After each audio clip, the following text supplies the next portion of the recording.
Hello, Facebook Live, CamiBaker.com here. We are fabulous, fierce, and on fire, but that's not the show we're doing right now. We are doing the Happiness Jungle, so we're just giving you a couple of seconds to get on, to share, and to let everyone else know that we are shooting an episode right now in just a few minutes with my new friend Holly. So I'm going to be quiet until we start the show. Okay, in 7, 6, 5.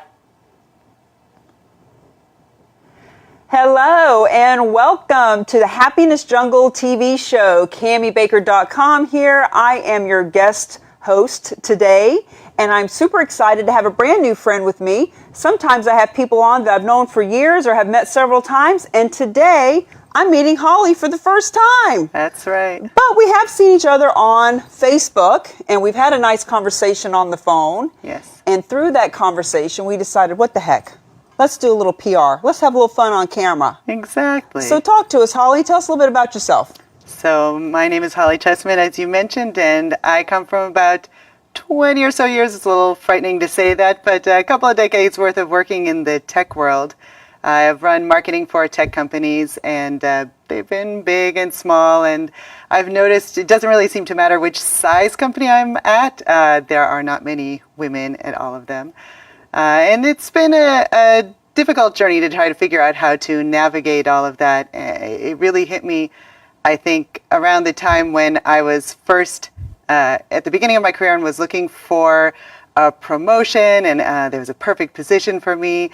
And I thought I was completely qualified for it. I had talked to my manager about it and everything, and I didn't get the position. And I felt like the floor had just fallen out from underneath me. I couldn't. Happened? I was so qualified. Exactly. I couldn't understand what had happened. It was really confusing. So after a bit of screaming and crying, going into my car and banging on the wall for a bit, I started questioning myself and thinking, well, what did I do wrong? What could I have changed? And that's when I realized that I was really questioning myself all the time. That I would be in this room full of mostly men. I'd feel very intimidated. And I would always be saying, oh, is it okay for me to be here? And if I started a sentence with someone who'd be like, excuse me, I'm so sorry. Would it be all right if I did this? Just like constant apology and constant questioning of whether or not I should be allowed to be here. And that's when I realized I really needed to change my attitude. I needed to give people other cues to follow because they were obviously following whatever cues I was giving them. So I gave myself an internal promotion. This was not an external promotion. I just said to myself, okay, you're going to be from now on, you're going to be an expert. But if you're an expert, just like with any promotion, there are certain rules you have to follow and goals you have to meet. So no more questioning myself, no more going into a room and not giving my opinion because I was afraid or nervous or not sure that I should actually be there. And if I was in a situation that was not working for me, I would either make the changes I needed to make it work, or I would find something new that was going to work for me. I love what you're talking about, Holly. I was just having a conversation with somebody last week about this. Our brain answers the questions that we ask it. So when you said that you were asking yourself, what's wrong with me? I'm cringing. It's like fingernails on a chalkboard because this person said that to me. They said, what's wrong with me? And I said, see, that's the thing. Instead of asking your brain, what's wrong with me? How about, how can I how can I improve? How can I grow? What can I learn from this? Yes. Because our brain answers the questions we ask it. Yes. So I'm glad that you bring that up. And the whole thing about, being apologetic and being in a place of, always being sorry. When I work with my clients, we talk about positioning, which is a lot of what you're getting ready to talk about too. It sounds like, really helping yourself position and your clients to position. Yes. Because when you're in a physical position or mental position of doubt and, for God forbid, shame or insecurity and questioning, I always say it's better to beg for forgiveness than ask for permission. Yes. So please continue. No, I was just going to add to that and say that the truth of the matter is we're all experts in some area. There's no person out there that is not an expert in some area. That doesn't mean that everything you're perfect at or that you don't have room for improvement. But everybody has areas of expertise, and I think that that's really important for people to acknowledge. And when we acknowledge it and by actually declaring it, for example, with the cause marketing movement, I was thinking, what is my title? Am I founder? Am I creator? That's boring. It's so overused. And I took a cue from a couple of other people that I know that refer to themselves as America's expert in blah, blah, blah. So as of last week, I started touting myself as America's authority on the cause marketing movement. Perfect. And guess what? Perfect. Because I say it, that is it. Yeah. That's who I am. I'm America's authority. Exactly. And you don't need someone's permission to do No. that. No. It's like when I go to networking events and people, they have the, they're going around doing the dirty 30, as I call it, the 30-second elevator pitch. Yes. Well, I used to be in corporate for 25 years, and I'm thinking about becoming a consultant, but I'm not really sure. And right now I'm between positions, and it's just such a weak place to be. It's like, own who you are, whatever that is. Just own something. Exactly. Yeah. Exactly. So how did you what was your expertise? So my area of expertise at that time was all about marketing. Since I was not yet at the point where I was running marketing for teams, I was just part of a team at that point, but I took out the just part and I am the authority on how marketing works. I know all the aspects, and if I don't know them, I know what channels I need to go to look them up and to figure things out. I don't have to say I'm perfect at 100% of the things 100% of the time, because let's be honest, nobody is. Instead, I can say I can be very good at what I know, and I can figure out what I don't know. So that was very important for me, just building up that self-confidence. And I supplemented it by growing my reputation online as well and really building up that area of knowledge. And I found the more I put myself out there and really spoke up as an expert, the more people started coming to me as an expert. Like Forbes reached out to me to start writing for them. I won awards, which I didn't apply for. Nice. Other publications were saying, oh, we really need you. We could use your expertise. Or people saying, we're doing a roundup of different influencers in this area, and we really want you to start speaking about this. And from there, speaking engagements started coming, and that actually led me to realize I would really like to be able to share this with more people. Because again, it's so challenging being in a situation where you are the only female or the only non-white straight male in the room, pretty much. And it can be very intimidating. And I think when you can work with somebody who has gone through this and developed a process that really works, it just helps accelerate it so much more. And so you just feel that confidence faster, and you have specific goals, and you're able to really achieve what you want to achieve, take control of your career. Well, let's talk about how you do that with people. So you were an expert then in marketing, and I love how you said, we can all grow, we all can use some help. I was just sharing with a client yesterday, I said, congratulations that you have finally admitted that you're afraid of this thing. Yes. I said, congratulations, because being afraid of being seen as ignorant is what keeps us in ignorance. In other words, if we don't ask for help, we stay ignorant about whatever that thing is. And so let's go ahead and ask for it. But now you're the authority in? Well, still in marketing. It's still an area that I work in as well for B2B companies, but also in empowering women to grow their reputations and careers through the Defining You methodology. Do tell about the Defining You methodology. All right. So the Defining You methodology is something that's really great for people no matter what stage they are in their career, whether they're just starting out or mid-career and looking for a promotion or to sort of grow within the company, or whether they're already experts but they want to grow their reputation beyond the company and really become thought leaders and known around the globe for what they do. It's all about 3 easy steps. The first one is conquering your fears and defeating the things that you tell yourself that hold you back. The second part is about developing your goals and the pieces that you need in order to support those goals moving forward.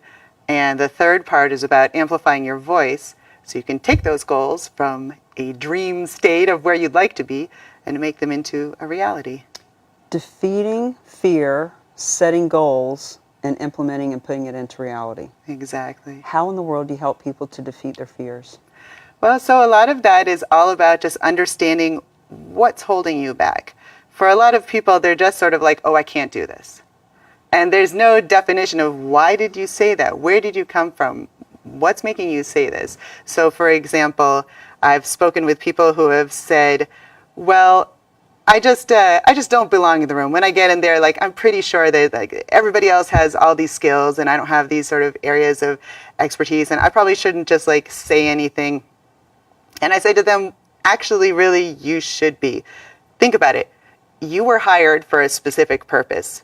When you are not speaking up, you're hurting the company, first of all, because they're spending money on you and you're not giving them back what they hired you for. You're basically giving them half of what they hired you for. You're there as a body, but you're not there with your opinions and thoughts and ideas.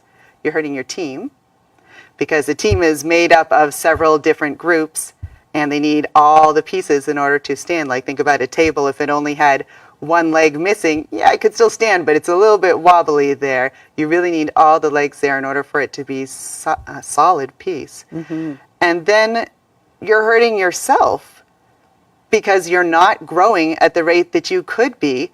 You're not showing people how amazingly awesome you are, and you are amazingly awesome. If you've been hired for this position, you were meant to be in this position. People are not going to hire you just because. For example, there was a woman that I spoke to recently who said, well, I'm afraid that I've been hired just because I'm a Hispanic woman, so I check a box for them, and I think that that's all it is. I said to her, no. Okay, maybe you do check a box for them. That could be true.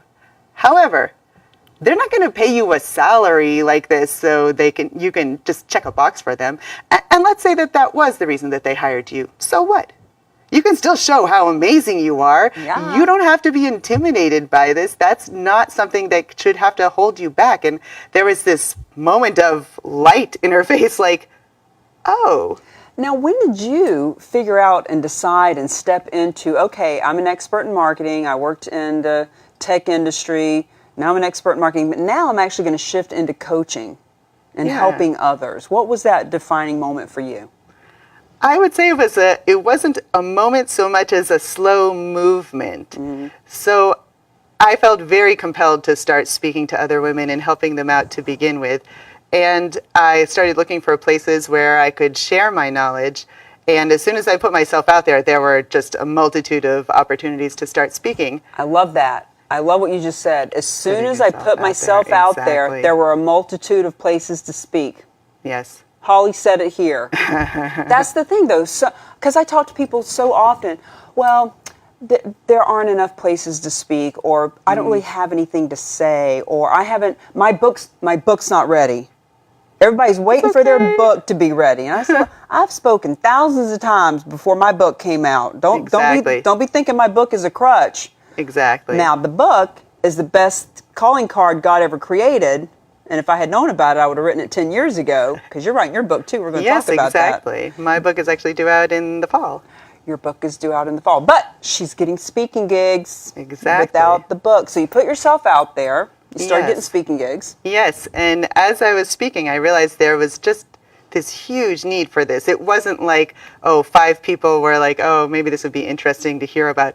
People similar to people reaching out to me online, people just started reaching out and saying, oh my God, we need to hear what you have to say. We need to know this. Even just speaking to people on the phone beforehand, they were like, you can't just talk to me about it. I have an event that's coming up that I'd like you to keynote at. There's 1,000 people there. We'd really like you to speak there.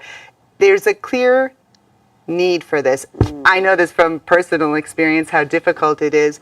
I think that when you have somebody who can help mentor you and guide you through the process, it's very powerful and it's very empowering to know that somebody else believes in you. It's very important that you believe in yourself, but having that other person as well who can just pull you up. One thing that I like to say is that when we help each other, we all rise together. I think it's very important. And if I want to see other women in these positions, if I want to see my daughters being able to grow in their careers, then I feel like it's very important that I help others move up as well. Well, that's the thing. We are being a example, not only to our children, but to the other women, to the other people, to the planet. you Yes. know? And with diversification and inclusion being such big buzzwords now. So how does a client for you, how does she find you? Like not where does she find you on the web, but meaning like Yes. like in the ethers, like how is she drawn to you? How do those clients find you? You mean in the sense that what do they feel like is attractive that makes Sure. them want to work Yes, with me? thank you. So generally, I would say when they hear me speak or when they read the words that I've written, there's something that just resonates internally, because I think so many of us are really busy putting ourselves down. We forget that we should be being our own best friends. Like, just imagine if you treated yourself like you treat your own best friend on a consistent basis. You would never say to your best friend, "Oh, girlfriend, don't go for that promotion. You really stink." You wouldn't say, "Oh, I don't think you're really qualified for that." You would say, "I don't care that you only meet 3/4 of what they're looking for. You are so smart. You are so capable. I know you can do this. Put yourself out there. Look, what's the worst they can say? They can say no. Okay, so what? Who cares? You're not in a worse place than you were before." But if you don't put yourself out there, if you don't ask for it, if you don't raise your voice, nobody's going to listen. And people are very self-centered as well. If you're not telling people, "Oh, here are the great things that I've been doing for the company. Here's how this has improved things for the company. This is why I think I should be getting a raise. Let's work on how we can meet the right milestones." If you're not talking about these sort of things, then your manager or whoever's in charge is just going to be really caught up in their own world. And it may not be on purpose that they're doing something against you, or maybe they're not trying to ignore you, but it could just be that they're so caught up in what's going on in their own lives, they're very busy, that they don't even think unless you put yourself in front of them. Isn't it true that you have to be your own best cheerleader? Yes. And people say to me all the time, "Well, I don't want to brag and I don't want to seem arrogant." Yes. So, for example, I'll say to people, when you get a compliment, "It's a lovely outfit." What do you? Thank you. Thank you. Exactly. I actually did this from stage in front of a group, and we talked about the whole just accepting a compliment. It was a talk on confidence. And I said, why is it that we want to say, "Oh, this old thing, oh, this is, no, I got this for $1 at the Salvation Army." Yes. Like, we start to downplay. Why is that? And somebody raised their hand and she said, "Well, because I don't want to seem braggadocious. I don't want to seem arrogant." And I said, if somebody else gives you a compliment Yes. and you say thank you, That's not bragging. what's bragging about that, you know? Exactly. And when somebody gives you a compliment, they're giving you a gift. Yes. And when you say, "Oh," it's like you're saying, "Oh, I don't want your gift. I 100% I don't want agree. it. You're no good," you know? So Yes. shame on us for doing that to people. Yes, and we do it to ourselves too. "Oh, I got this promotion, but probably only because I'm XYZ." Right. Instead of saying like, "Oh, isn't that awesome? I totally deserved this promotion." Dude, last Friday, I took myself out for a steak. Nice. And I was sitting at Texas Roadhouse, and the bartender came up. I was sitting by myself. She said, "How is everything?" I said, "It's effing fantastic." And she said, "Well, good for you." I said, "Well, I'm celebrating." She said, "What are you celebrating?" I said, "I'm celebrating how effing fantastic I am." Awesome. I love it. I love it. I had a loan that I had gotten 2 clients that week, paid off the loan, and I just felt like, you Fabulous. know what? I'm just moving forward. This is all working out great. I rock. I'm going to have a steak.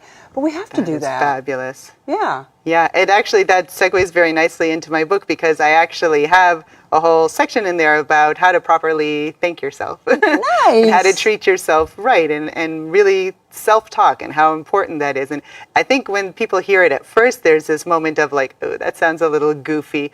But then when they realize and they start doing it, okay, I have a great example of this, of a woman who I had worked with, I want to say about 3 months ago. And she sent me a note, an email, and she said, "I just wanted to thank you because I just finished a course that I kept telling myself initially, oh, maybe you shouldn't really do this. I mean, do you have the time to do this? Are you sure you want to be doing this?"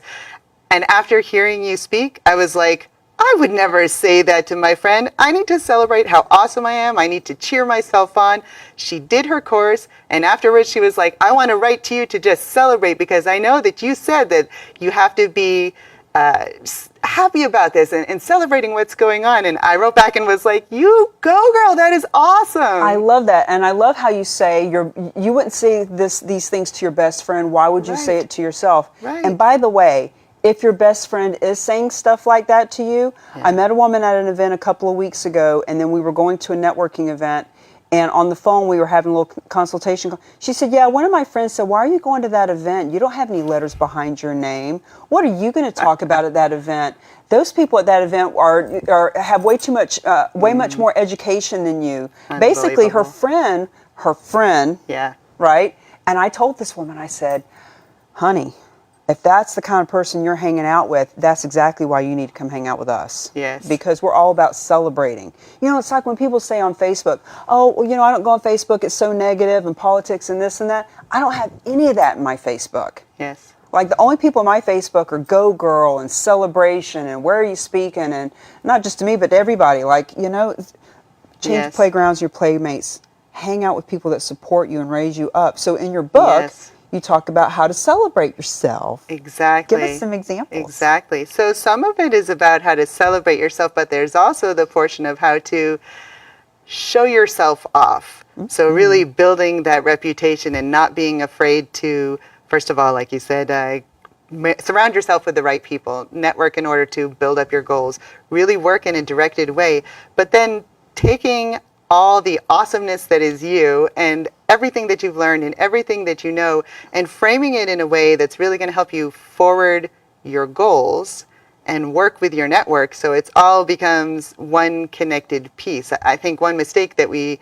make, it's great to celebrate yourself, but if you're only celebrating yourself internally and you're not sharing it with the rest of the world, then you feel good, but the rest of the world doesn't know your awesomeness. Like, you really have to make this a public showing. So all about setting your goals, reaching out to make those goals happen with the right network behind you, and then amplifying that across a much broader spectrum so that people can really see who you are. You have to let people see you. I can't remember the quote, but you know the quote I'm talking about where, making your light dimmer doesn't raise anybody else up, but let your light shine. Because when I do stuff like that at the restaurant, I was at a Panera's the other day, and I don't know what I said to the woman, but it was real just blah out there like that too. Like, this salad is, look, I have a filter, but I will drop the F-bomb when it's appropriate to make an exclamation point. And some people really, it's not like F this, F that, but just every now and then. And they're like, and as I was walking off, her manager was next to her. She said, I like her. And I turned around and I said, I like her too.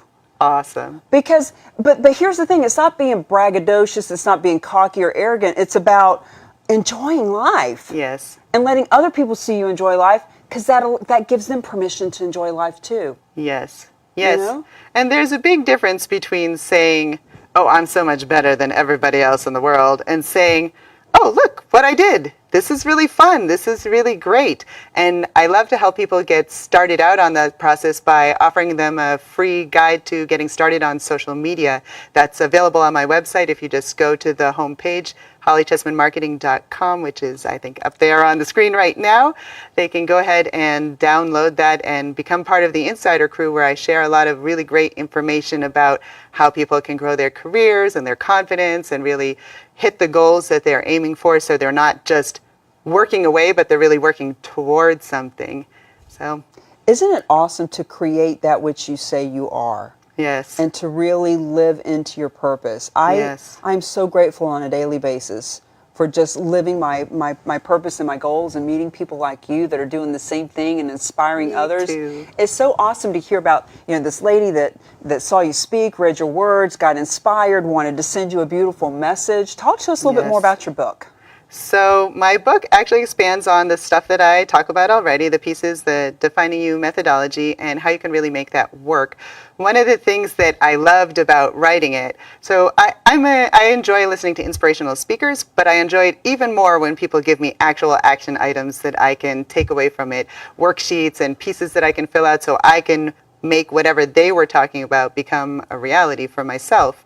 So one of the great things about this book is that it gave me an opportunity not just to share stories and to talk about how people could do it, but also to give really concrete examples of, let's take what we're learning here, step by step. You can implement it in your own life. Here's an example of how this worked in real life. And now you can take that and do it yourself. I think I'm going to steal that for my next book. It works really great. And I think people feel much more confident when they come away with actual action items that they can take. And one important thing that I would say about the book and about the Defining You methodology as well is that you may not need all of the pieces. So you may say, you know what, I don't really have anything in the way of self-doubt, or I don't have that much, because I think all of us have a certain level of it. But maybe what I really need to do is figure out what my goals are. Because I'm just kind of moving forward without any specific purpose. I'm just hoping good things will happen to me. So maybe that's the important part. Or maybe you already have your goals, but you're not really sure how to grow that voice so you can become an expert in the area that you want to be known as. Where's your goal? Maybe your goal is, I want to be quoted by the media. I want to write for Forbes. So that part of it might be the most relevant. So what I really hope with the book is that people don't use it as something that they just leaf through and then they're like, okay, I'm done, and put it on the shelf. I would really love for this to be something where people can come back and really use it as a reference point and take pieces like the Pocket Guide to Social Media, which is on my website, and other pieces that are involved in the book, and really come back and say, okay, I got my first set of goals. I've already accomplished them. But now I have some new goals that I want to accomplish. And so I'm going to go back to the book. I'm going to go back through these sections. Here are the pieces that I needed to fill out in order to figure out how to make this work. And I'm going to go ahead and hit those goals too. You know, it's a cycle. It's not an ending point. The very last chapter in the book is actually called "This is the Beginning," because this isn't the point where you finish. There's no end point. It's your life. You know, and that's what you want to make work. And they can use that, and you can use that as a bit of a guidebook or a workbook or something for an upcoming program or Exactly. anything like that as well. Exactly. So in our last few seconds together, Holly, what is a book? Who is a mentor? What is something you can leave our audience with that they can implement today? So I would say take your mentorship piece, because I do think that's an important thing, and say, just remember that a mentor doesn't always have to be a person that you speak with every day. It could be somebody who, I consider Michelle Obama to be one of my mentors. Nice. I haven't met her. I'd really love to meet her. I'd love to be best buds with her. But this is somebody who helps guide me in my life and figure out, like, how do you balance work and family, and how do you talk with grace and hold yourself well. So a mentor doesn't have to be somebody that you see all the time. It can just be somebody who's meaningful in your life. And that's the last word from Holly. Thank you, Holly. You're welcome, and thank you for having me. All right. Sorry, we came to an end. Yes. That's a wrap. Awesome. All right. Good That worked job. out great. Yeah. So you'll